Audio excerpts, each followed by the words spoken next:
एक रात भाभी की बहन कविता कमरे में अकेले बैठी थी।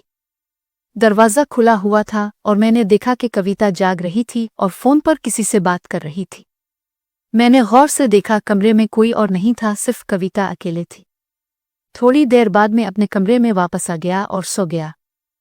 अगले दिन भाभी सामान लेने के लिए दुकान पर चली गई। वो 2-3 घंटे बाद वापस आने वाली थी। मैंने देखा कि कविता टीवी देख रही थी। मैं इसके पास जाकर बैठ गया और उसका हाथ पकड़ लिया। कविता ने मुझे देखा और कहा, मेरा हाथ छोड़ दो। मैंने इसका हाथ छोड़ दिया और वो किचन की तरफ चली गई। मैं भी इसके पीछे पीछे किचन में चला गया। वो बर्तन धो रही थी और मैंने इसे पीछे से पकड़ लिया। कविता को थोड़ा अजीब सा लगा और वो एक तरफ हिट गई। मैंने इससे कहा, कविता आई लव यू, मैं तुमसे बहुत प्यार करता हूँ। इसने हाँ में सर हिला दिया। मैंने कहा, चलो अपने कमरे में चलते हैं, और मैं इसके पीछे पीछे कमरे में चला गया। जैसे ही हम कमरे में दाखिल हुए, कविता ने कहा, दीदी कभी भी आ सकती है, तुम रात को मौका देखकर मेरे कमरे में आ जाना। मैंने कहा, ठीक है, मैं रात को तुम्हारे कमरे में आऊँगा। मैं रात होने का इंतज़ार करने लगा। जब रात हुई तो मैंने भाई और भाभी के कमरे की तरफ देखा, वो सो रहे थे। फिर मैंने वालिदैन के कमरे की तरफ देखा, वो भी सो रहे थे। मैंने अपना कमरा बंद किया और कविता के कमरे में चला गया। दरवाज़ा बंद करके मैं उसके बिस्तर के पास जाकर बैठ गया। थोड़ी देर बाद कविता भी आ गई। मेरा नाम प्रीति है और हम एक छोटे शहर में रहते हैं। मेरी शादी को 2 महीने हो चुके हैं। मेरे ससुराल में मेरे सास-ससुर, मेरे देवर राजू और मेरे शौहर राजेश रहते हैं। हम 4 लोग ही हैं।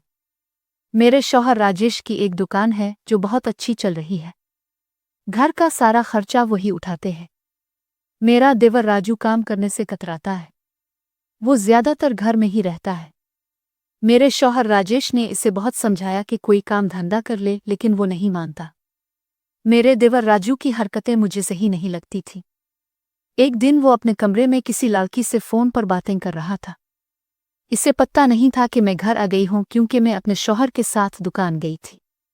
मेरे सास ससुर ऊपर धूप में बैठे थे और मैं अचानक घर वापस आ गई।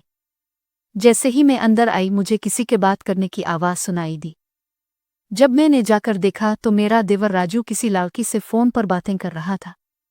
वो ऐसी बातें कर रहा था जो मेरे शौहर राजेश ने भी मुझसे कभी नहीं की थी।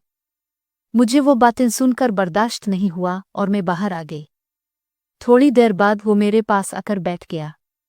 मैंने इससे पूछा, राजू किससे बात कर रहे थे? वो बोला, भाभी तुमसे क्या मतलब? मैंने कहा, तुम इतनी खराब बातें कर रहे थे किसी लड़की से? वो बोला, भाभी तुम्हें कैसे पता चला? मैंने कहा, मैं तुम्हारी बातें सुन रही थी। फिर वो बोला, भाभी इस उम्र में मैं वो बातें नहीं कर सकता। क्या अगर कर भी ली तो अब को किया? मैंने कहा, तुमसे बात करना बेकार है। मैं उठकर किचन में काम करने चली गई और वो मेरे पीछे ही आ गया। आते ही इसने मुझसे कहा, भाभी वैसे एक बात कहो, आप बहुत खूबसूरत हो। मैंने कहा, राजू तुम क्या कर रहे हो? वो बोला, भाभी मैं तो तुम्हारा देवर हूँ। मैं तुम्हारे साथ मजाक भी कर सकता हूँ और तुम्हें छेड़ भी सकता हूँ। मेरा देवर राजू बोला, भाभी देवर भाभी का रिश्ता ऐसा ही होता है। मैंने कहा, रिश्ता एक हद में होता है, जैसा तुम कर रहे हो वैसा नहीं होना चाहिए। और वो बोला, भाभी प्लीज़, क्या मैं इतना भी हक नहीं रखता? मैंने इसे 2-3 बार मना किया, लेकिन वो नहीं मान रहा था। फिर मैंने इससे कहा, ठीक है, तुम अपने कमरे में जाओ, मैं तुम्हारे कमरे में आती हूँ। मैं उसके कमरे में गई और उससे कहा, मैं सिर्फ आज का दिन तुम्हारे साथ बैठती हूँ, इसके बाद नहीं। इसने कहा, ठीक है। फिर उसने मुझे दरवाजे के पीछे खींच लिया और मुझे पकड़ने की कोशिश की। मैं किसी तरह उसके कमरे से बाहर निकल गई। इसके बाद मुझे समझ आ गया कि वो मेरे साथ क्या करना चाह रहा था, लेकिन मैंने इसे अपने मंसूबों में कामयाब नहीं होने दिया। एक दिन मेरी छोटी बहन कविता का फ़ोन आया। इसकी उम्र लगभग 18 साल थी। वो बोली, दीदी मैं आपके पास 1 हफ्ते के लिए रहने आ रही हूँ। मैंने कहा, हाँ क्यों नहीं, तुम आ जाओ। और अगले दिन ही वो मेरे पास रहने आ गई। हम दोनों ने खूब बातें की। शाम हो गई और फिर हम रात के खाने का इंतज़ाम करने लगे। खाना खाकर हम सोने की तैयारी करने लगे।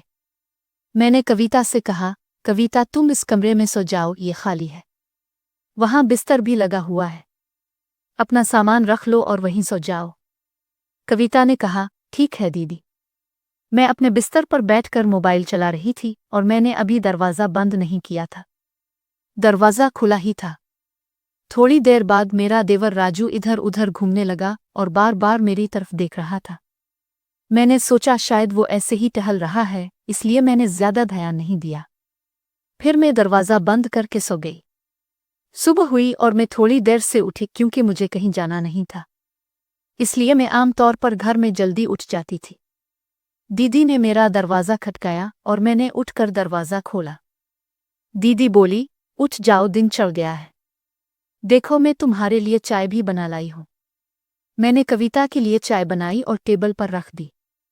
फिर मैंने कविता से कहा, उठो, दरानग रो में चाय रखी है।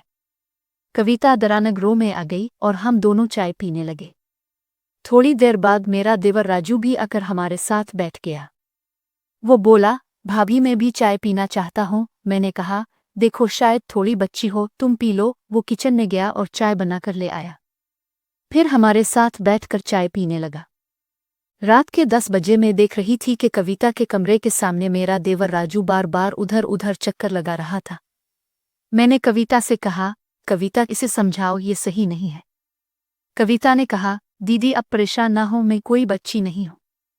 एक दिन मैंने सुना कि वो किसी लड़की से बहुत खराब बातें कर रहा था। देखने में वो बहुत शरीफ लगता है, लेकिन असल में ऐसा नहीं है। प्रीति ने कहा, कविता तुम फिक्र मत करो। मैंने कविता से कहा, मैं तेरे जीजा को खाना देने जा रही हूं, तुम ध्यान रखना। कविता ने कहा, ठीक है दीदी, अब जाओ।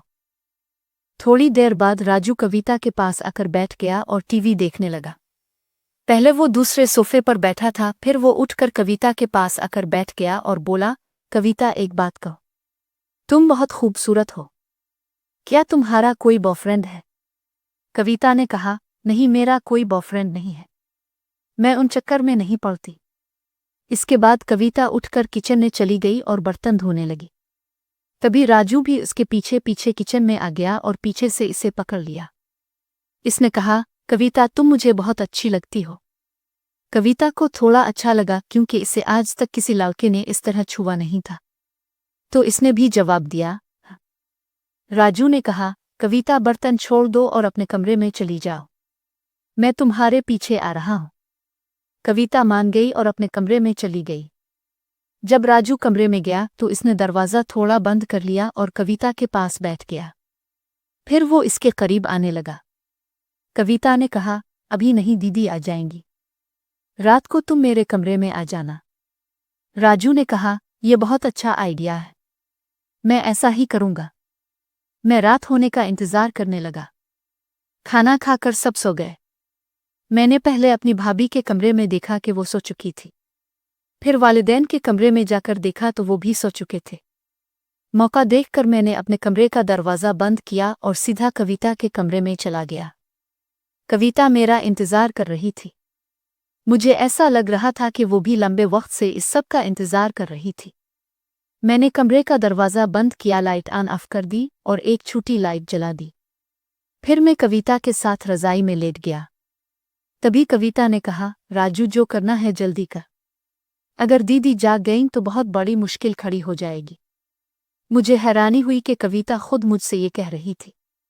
मैंने भी देर नहीं की। 3 घंटे बाद मैंने कविता से कहा कि मैं कल रात फिर आऊंगा और वो मान गई। फिर मैं अपने कमरे में जाकर सो गया। 3-4 रातें बहुत अच्छे से गुजरी। फिर एक रात जब हम दोनों बातें कर रहे थे, मेरी भाभी उठ गई। वो वॉशरूम जा रही थी और इसे कविता के कमरे से कुछ आवाज़ें सुनाई दी। वो आवाज़ें सुनकर रुक गई और ध्यान से सुनने लगी। इसे शक हो गया कि कमरे में कुछ चल रहा है। भाभी बाहर आकर सोफे पर बैठ गई। थोड़ी देर बाद जब मैं कविता के कमरे से बाहर आया तो मुझे नहीं पता था कि भाभी सामने बैठी है क्योंकि अंधेरा था। मैंने इसे देखा नहीं और सीधा अपने कमरे में चला गया। अगले दिन भाभी ने कविता से पूछा, रात को तुम्हारे कमरे में कौन था? कविता ने कहा, दीदी कोई नहीं था। ओ भाभी ने कहा, कविता झूठ मत बोलो, मैंने सब कुछ देखा और सुना है।